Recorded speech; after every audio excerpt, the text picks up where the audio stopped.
ale androany za an'olotra avy ho anao ho fenoko teny mamy ho kolokoloko anao ny foko ka ho kalokaloko ny anaranao ka ho porofoko faty anao za ary anajo anao za enao ihany akilay safidy za tsy mba ampitondrany mangidy ho anao zany ka matokizy anao de zao ny fitiavako anao tany isaiko satria anao ihany ilay silakiny aiko eto an-tany satria mampy anao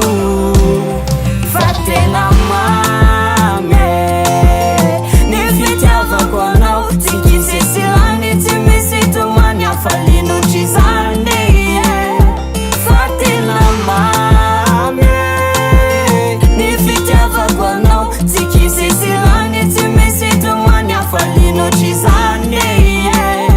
tily anarana raha be fitiavana zay zao nytiako mba etsonao a sy rehetra ilainao meko raha avana fenao reryany ilay silapana faza vonona an'olokolo anao farazanitso anenenako tsy haiko amizao raha mba hoe tsapanao fa efa enao zao fiainako ihany akilay safidy za tsy mba ampitondrany mangidy ho anao zany ka matokizy anao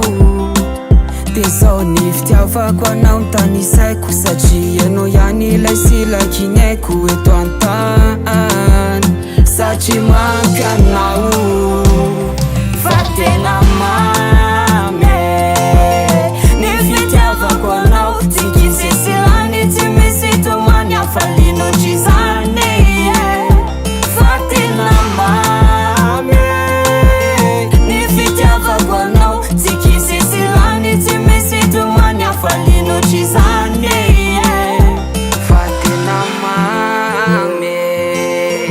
ny fitiavako anao tsy kisesilany tsy misy tomany afalino tsy zany